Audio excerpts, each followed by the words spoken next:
heating, ventilation, security system. Like this controller, controller use analog and digital signal from devices of field, sensor, and actuator to process the control system based on a program inside the controller. And capability to send the program to another controller or BBC. This is NCE network control engine. This is a supervisory controller. This small input output. This is expansion module based on here the network control engine. This sensing, but this is network integration engine. Sensing DC controller. This is main controller.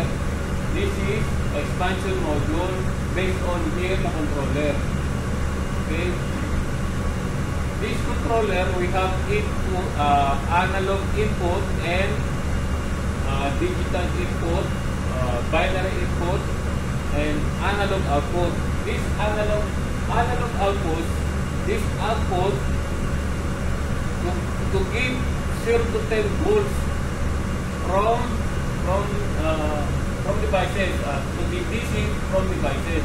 And this analog input, this is this input to give 0 to 10 volts from the DC, from devices to the DC. Then we have binary input and binary output.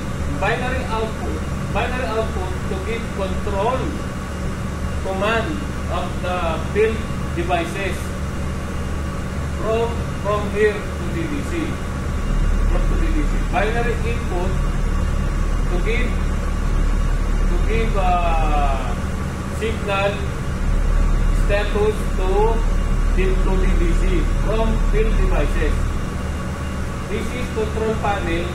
This is installing for the relay contact from the on and off status.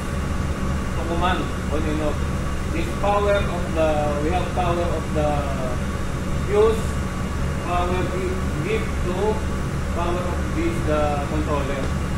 And then we have a main breaker for the main circuit breaker.